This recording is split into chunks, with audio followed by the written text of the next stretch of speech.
Effectivement, je viens quand même de présider la rencontre à laquelle j'ai convié l'ensemble des directeurs techniques nationaux engagés pour conduire et préparer les athlètes ciblés pour défendre les couleurs de notre nation aux Jeux olympiques de la jeunesse prévus en 2026. Et aujourd'hui, la rencontre était articulée autour de quelques points. Il fallait d'abord revenir sur le contenu même du plan de préparation des athlètes qui a été arrêté depuis ma prise de fonction en avril 2024. Et il fallait aussi procéder à la planification aussi stratégique de la mise en œuvre aussi de ce plan de préparation des athlètes et certaines informations aussi qu'il fallait aussi mettre à leur disposition. Et effectivement, Son Excellence le Président de la République, au sortir des Jeux olympiques de Paris, tenus en août dernier, m'avait instruit en Conseil des ministres de suivre de façon très précise, accélérée et particulière la préparation de nos athlètes qui devront défendre les couleurs du pays à ces joutes. Parce que cette préparation est avant tout une question de souveraineté. Il ne suffira pas tout simplement pour nous, notre pays, d'organiser, d'abriter ces Jeux, mais il nous faudra aussi qu'au soir de ces Jeux-là, que nous, notre pays, que nos athlètes quand même puissent y ressortir avec beaucoup de médailles. Et effectivement, lors de la programmation budgétaire de 2025, dans l'enveloppe budgétaire qui nous a été allouée, il y a eu un montant d'1 milliard qui a été inscrit et ce montant d'1 milliard est dédié exclusivement à la préparation de ces athlètes qui devront compétir pour les Jeux olympiques. Et le Sénégal est engagé sur 23 disciplines sportives. Au début, c'était 25, mais actuellement, nous en sommes à 23 disciplines sportives qui concernent les sports collectifs, les sports de combat et les sports individuels. Et pour chaque discipline sportive, il est retenu un certain nombre de stages, de camps d'entraînement qui devront se dérouler suivant les différentes périodes qui ont été arrêtées entre les fédérations sportives, notamment les directeurs techniques nationaux et les techniciens du ministère en charge des sports. Et c'est le lieu aussi de repréciser que depuis l'octroi de ces Jeux olympiques, depuis l'octroi de l'organisation de ces Jeux olympiques à notre cher pays, le Sénégal, les fédérations sportives sont confrontées, dans le cadre de la préparation de leurs athlètes, à la disponibilité de certains lieux de pratique. Nous tous, nous savons qu'actuellement, beaucoup de sites vers lesquels se ruent les directeurs techniques nationaux pour pouvoir procéder à l'accompagnement et à la préparation des athlètes. Ces sites-là sont actuellement en cours de réhabilitation et il s'agit de Iba Mar Diop, la piscine olympique de Dakar, et il s'agit aussi du stade Léopold Sédar Senghor. Mais vu que le stade Léopold Sédar Senghor sera mis en service incessamment, au plus tard à la fin du mois de mars, nous pourrons quand même espérer valablement qu'il pourra servir de lieu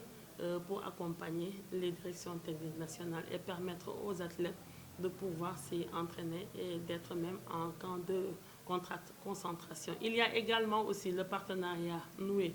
entre le COJOJ, le Comité national olympique sportif sénégalais, avec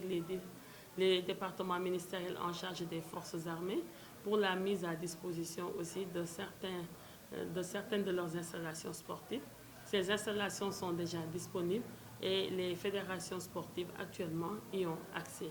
Il a été aussi question de revoir l'opportunité aussi de prévoir des stages à l'international, mais le focus a été mis sur les stages qui devront se tenir ici à l'échelle nationale. Mais il n'est pas exclu que pour certaines disciplines sportives, nous aurons quand même à envoyer nos athlètes en camp de concentration, en camp d'entraînement au niveau de certains pays où ils pourront valablement quand même se confronter à d'autres équipes afin de pouvoir rehausser leurs performances. Et globalement, nous avons quand même pu retenir, j'ai pu formuler des recommandations, que le compte à rebours a sonné et j'ai engagé ici même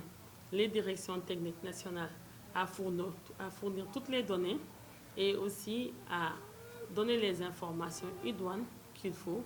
à mes collaborateurs afin de leur permettre, eux, de mieux avancer très rapidement dans la planification et de mieux aussi mettre en œuvre le document, le plan de préparation qui a été arrêté de concert avec eux. Merci beaucoup. moom ndaje bi ma doon présider sànq ni ndaje bi maa ko convoqué te man ma taxaw itamit daal di koy jiital sama bopp ndaje bi nag direction technique nationale yi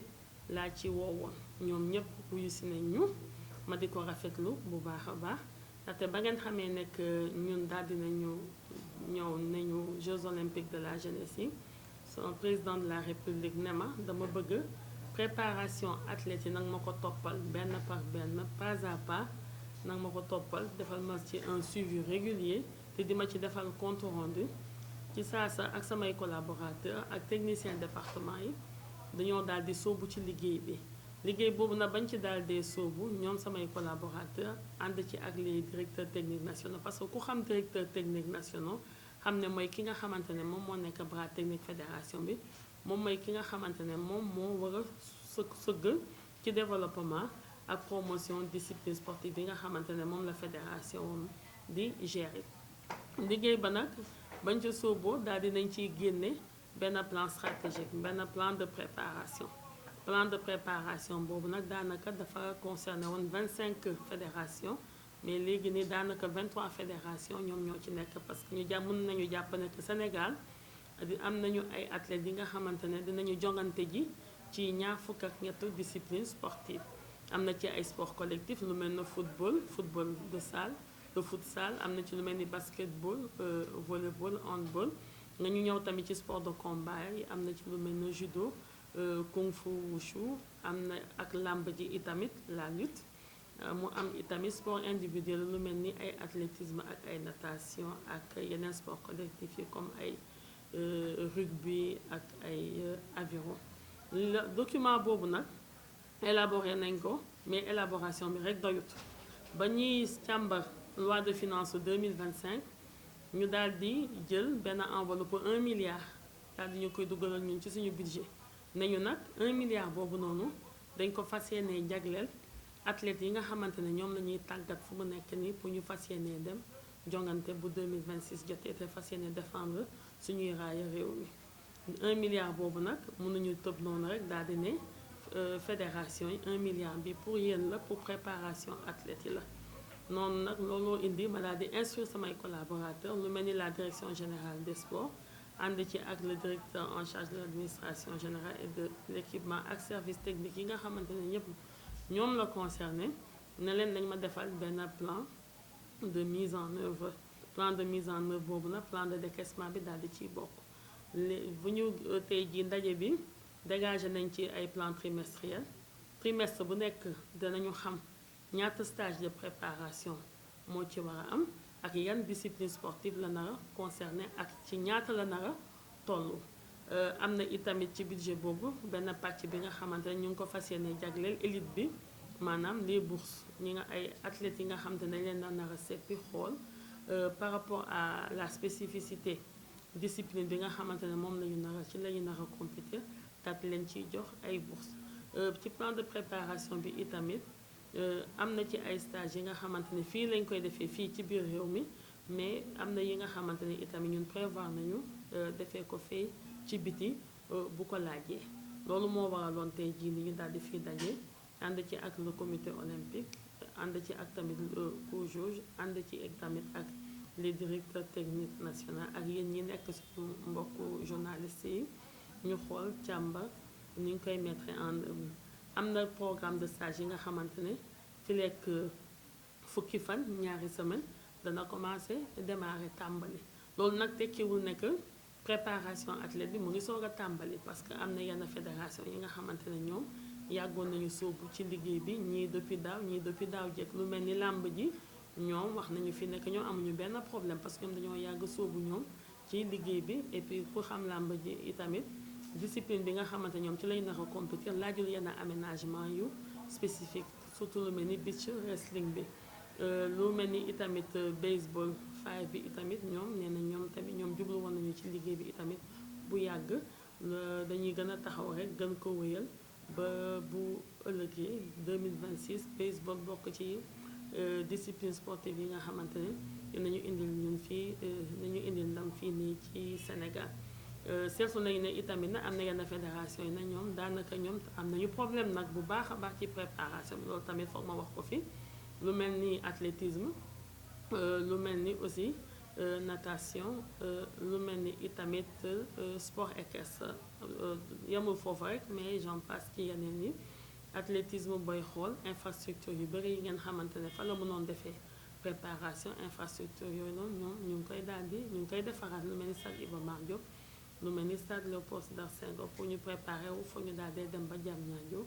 foofu noonu ci annexe ba fa nekk ci stade Maître Abdoulaye Wade. natation itamit umpule nekk Sénégal boobu ba léegi benn piscine olympique nationale rek moo fi amoon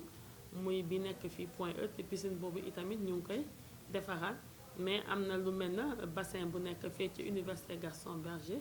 de Saint-Louis ñoom instant bi ñoom ñu ngi cay jéem a góorgóorlu di ci jéem pour daal di gunge seen athlètes yi ñu mën a préparer wu may wax ne rek ñun ñi ñëpp taxaw nañu te man déclenché naa le compte à rebours sur la préparation de ces athlètes te joxe naa itamit ay instructions fii nii dinaa teg benn comité de suivi de ce plan de préparation te comité de suivi boobu noonu incha allah dinañu fas yéene daje benn yoon ci weer fileeg ñuy àgg incha allah 2026 di gërëm ñëpp di sant ñëpp ci teewaay bi ak teeluwaay bi merci beaucoup.